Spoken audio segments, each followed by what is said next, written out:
Assalamualaikum warahmatullahi wabarakatuh. Perkenalkan, nama saya Afirah Rahmasari dari kelas 11 Akuntansi. Di sini saya mau menjelaskan sedikit tentang apa itu zona penerimaan kas. Apa sih itu zona penerimaan kas? Zona penerimaan kas merupakan suatu catatan atau jurnal khusus yang menjadi tempat untuk mencatat transaksi yang berkaitan dengan penerimaan kas, atau yang menyebabkan adanya bertambah kas pada suatu perusahaan.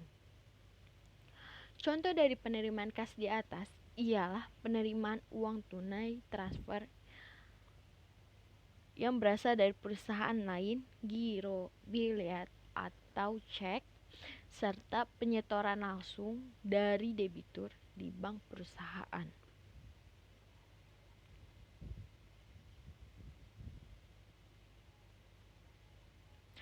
Fungsi dari jurnal penerimaan kas sebagai tempat untuk mencatat semua transaksi penerimaan kas. Pada umumnya, ketika sedang melakukan transaksi apapun, setiap perusahaan akan selalu menyiapkan bukti khusus maupun bukti kas masuk, kecuali dari transaksi penerimaan kas tersebut. Beberapa transaksi yang bisa dicatat ke dalam jurnal, salah satu di antaranya ialah sebagai berikut. 1. Penjualan barang dagang yang dilakukan secara tunai. 2.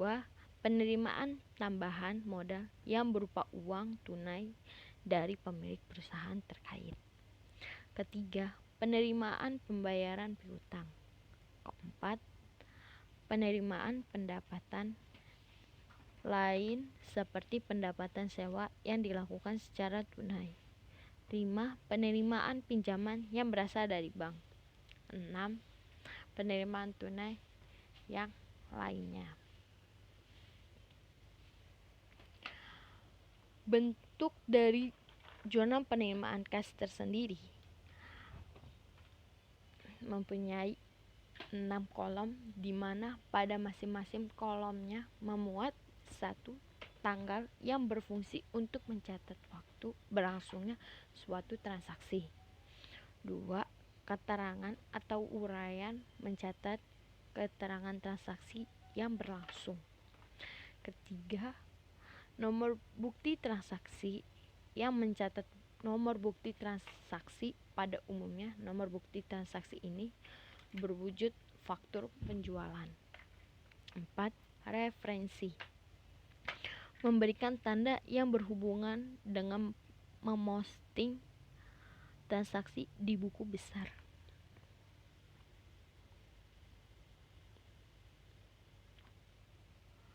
5. Akun yang didebet untuk mencatat nominal yang bernilai debit. Kolom akun telah didebet ini juga dipecahkan menjadi 2 kolom, yakni akun kas serta pemotongan penjualan. Pemotongan penjualan untuk mencatat nilai pemotongan penjualan yang diberikan terhadap konsumen atas transaksi penjualan yang berlangsung. Akun kas untuk mencatat nilai uang tunai yang telah diterima.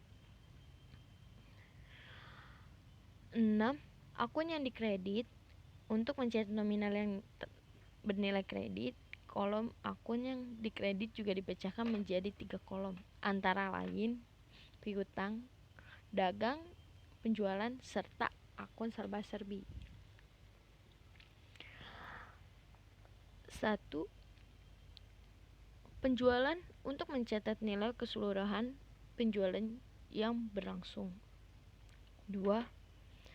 Piutang dagang untuk mencatat nilai piutang yang sudah diterima pembayarannya. 3. Akun serba-serbi untuk mencatat akun-akun yang lainnya. Pada kolom akun serba-serbi juga dipecahkan menjadi 2 kolom, yakni akun dan jumlah. Akun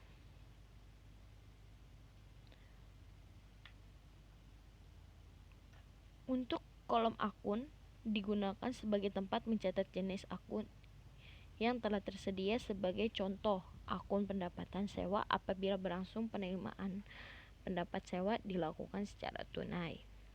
Untuk kolom jumlah digunakan sebagai tempat untuk mencatat nilai nominal dari jenis akun yang berhubungan.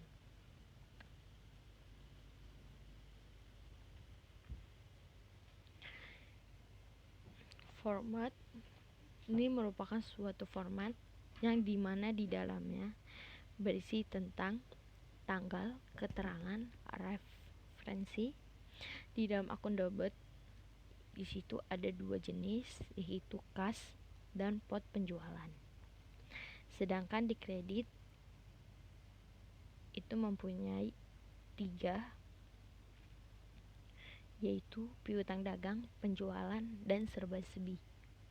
Di serba-serbi juga mempunyai 3 kolom, yaitu referensi, akun, dan jumlah. Contoh dari jurnal penerimaan kas.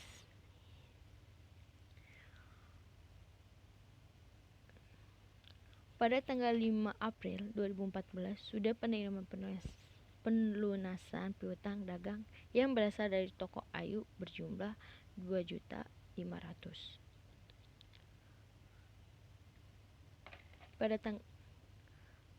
tanggal 10 2014 telah berhasil penjualan barang dagang secara tunai di toko Dewi sejumlah 2.300.000. Pada tanggal 13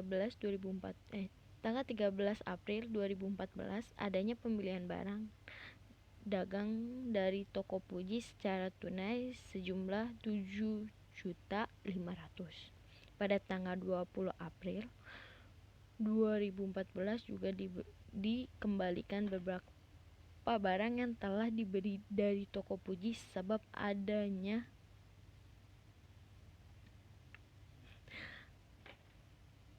bersangkutan dengan total senilai 2.400.000. Cara mengaplikasikannya, transaksi pada tanggal 5 April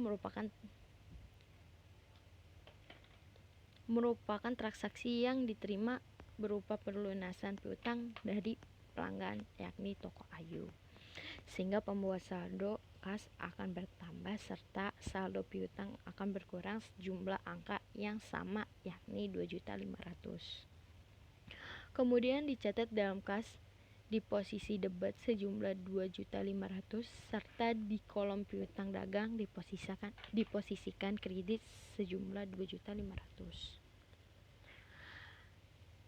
Transaksi yang terjadi pada tanggal 10 April merupakan suatu transaksi penjualan barang dagang yang dilakukan secara tunai terhadap toko Dwi, sehingga saldo kas akan bertambah serta saldo penjualan juga ikut bertambah dengan angka yang sama sebesar 2.300.000. Maka dari itu akan dicatat dalam jurnal penerimaan kas, yakni kas di posisi debit sejumlah 2.300.000 serta penjualan di posisi kredit sejumlah 2.300.000. Transaksi yang terjadi pada tanggal 13 April merupakan suatu transaksi pembelian barang dagang secara tunai dari toko Puji sejumlah 7.500.000. Transaksi tersebut tidak dicatat ke dalam jurnal penerimaan kas sebab transaksi tersebut menimbulkan saldo kas berkurang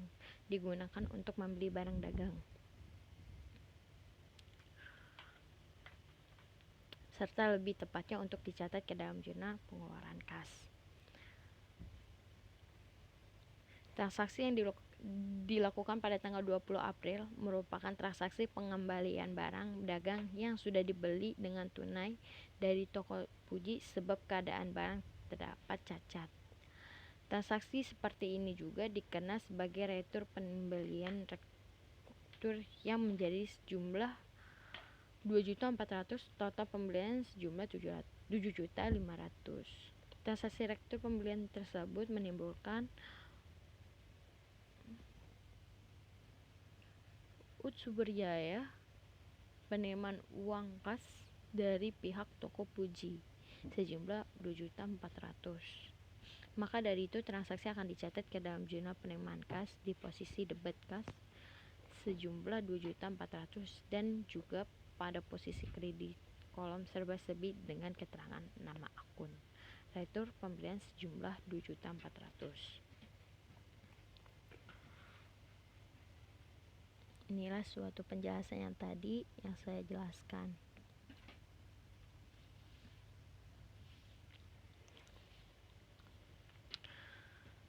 Kesimpulan dari jurnal penerimaan kas dapat didefinisikan sebagai suatu jurnal yang fungsinya untuk mencatat transaksi keuangan yang ada serta bisa menambahkan saldo kas dari suatu perusahaan.